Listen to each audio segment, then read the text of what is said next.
Good morning, PRHS. Today it is Friday, October 18th, and welcome to PRHS Today. I am Alexander Mitchell. And I am Gavin Rayon. This morning we are looking at a fairly chilly 45 degrees, so be sure to wear a sweatshirt or a coat, as well as the high today is 68 or so, which I think is a pretty nice temperature. I think it's a little bit on the cooler side. I'm like a 70, 75 kind of guy myself, but I prefer around that temperature. Okay. And one last thing, be sure to wear your coats and grab your umbrellas, as this weekend there will be mild showers. I mean, speaking about weather coming up, I mean, you got fall coming up with, Yeah. and you know, you have the leaves changing and everything, some new weather. And with that comes The leaf peepers. Yep, the tourists. Oh yeah, you know my opinions on them. Yeah, everybody coming up north. Yep. Yeah. Massachusetts people mainly, but there's a lot of other people. But Well, you don't want to be calling them out. I mean, But yeah. But not to be rude. However, it's usually them. But driving slowly, you've heard me rant. yeah, I've heard you rant on it. Yep. I think I got 3 in one day. Wonderful. That's fun. Anyway, for today's broadcast, we're having an out-of-studio interview with Mr. Lagasse and the Outing Club. Then we will see about the sports that went on in the past week and coming up over the weekend, as well as highlighting the Luke Bison game. Yeah, fill up the hill, guys. Gray out. Gray out. After that, we'll see some behind-the-scenes footage on the upcoming play Queens, and see some input from the main directors and a few of the cast and crew as well. Mm-hmm. And now then, without further ado, on to our out-of-studio interview with Xander Shin. Take it away. Thank you very much, Gavin. I'm Alexander Shin, and I'm here with the lovely Mr. Lagasse. Mr. Lagasse, how are you doing today? Doing fantastic. I'm doing very well myself. So, how's your time been at PRHS? It's been lovely getting to know all the people here and just the beautiful and natural beauty of New England. What prior experiences do you have in education? Oh, I've been coaching ski racing for the better part of a decade, mountain biking and canoeing. Past couple of years I've been teaching at Mount Prospect Academy, but made the move over here to PRHS and been loving it. Mm-hmm. Was the introduction of the outdoor recreation course your idea or the school's? Oh, that was absolutely the school's idea. I have Mr. O'Brien and many other people to thank for bringing that idea to life.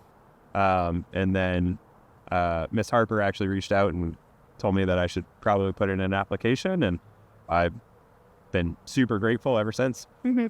So how did the outdoor recreation course inspire the outing club? Yeah, so the outdoor recreation course is focused on preparing learners for work experiences. So it's really like work-based learning, really like the business of outdoor recreation. And I was looking for more of just that, like, how do we have fun going outside and having these adventures? Because we get to do that in outdoor recreation leadership, but it's really focused on like that. How do we turn this into a business? And then the outing club is just fun and play. Go outside, have fun. Mm-hmm. So why do you think the kids should join the outing club? If you want to go outside and have fun and have some experiences in, the beautiful place that we live, then you should join the outing club. Mm-hmm. Lastly, how important do you think it is for kids to be outside in education? Oh, I think it's tremendously important that kids go outside for education. There's enough classroom learning that goes on, but I think people learn best when they're having experiences and doing things. And that's been the real thrust of the outdoor recreation leadership course, is have experiences doing things and learn by actually putting your hands to work. So if you like using your hands and using your brain to figure out problems and solve things that are actually going to make a difference, then outdoor recreational leadership is for you. Mm-hmm.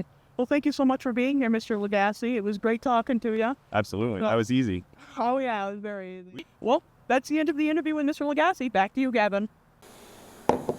Thank you, Xander. Now, unlike the last broadcast, we do have a larger sports segment, or normal size. Yeah, normal size sports segment. And for that sports segment, we'll go to Madame Clogston. Take it away. Thank you, Mitch. And now let's look at the recap for the past 2 weeks for our sports. Monday, October 7th, volleyball had a game. The JV team lost, but their varsity team had a great win. It was with 3 points, while the other team only got 1. And then moving on to Tuesday, October 8th. Now there's a lot to cover on this day, but boys varsity soccer had a loss, while their JV team got a tie. And then moving on to the girls soccer team, their JV team got a win, but unfortunately their varsity team had a loss. And then jumping over to Wednesday, October 9th, varsity field hockey got a win against Dairyfield. And then girls varsity volleyball had a loss, but their JV team did get a win. And then we're going to skip Thursday. So last but not least, Friday, both girls varsity volleyball and field hockey had great wins. And then, we can't forget Saturday. Last Saturday, we had our gray out game for Luc Bisson. And the football team took home the gold, and they had an amazing game. And our cross-country team also had a wonderful meet. Our boys varsity team got 9th place, and our girls varsity team got 8th. And now for this week. Boys JV and varsity soccer had a game on Tuesday, as well as volleyball and field hockey. All players did wonderful. And then Wednesday, unified soccer had their game. And once again, everyone was amazing. And moving on to Thursday, girls JV and varsity soccer had a game along with the freshman football team. And today, all the games that are happening are away, so I'm not really going to cover them. And that was kind of... Thank you, Madame Clogston. And for our last segment, we have a sneak peek at the fall play this year, which is Queens. As well as some small interviews with some of the cast and crew members.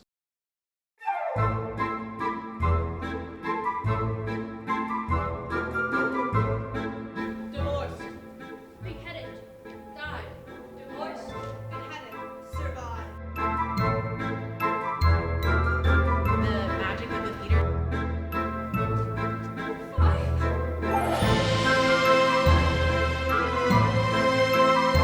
There is a curse upon it. It is you, Henry, that shall be cursed if you continue this madness.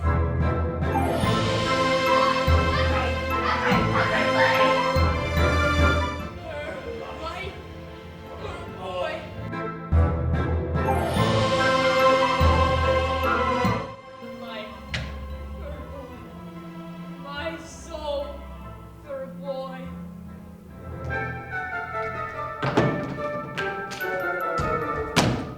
I will not listen to you.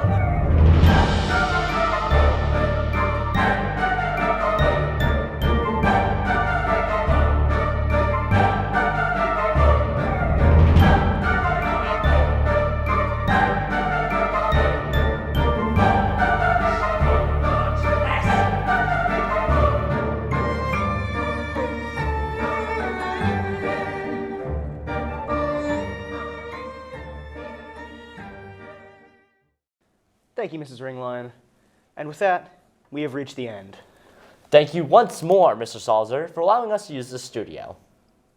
And thank you to all of you that were involved in the broadcast today. There were a lot of people. Yeah, we had more than average, it feels like. More than average interviews and just a lot of people. And with that being said, good night, PRHS.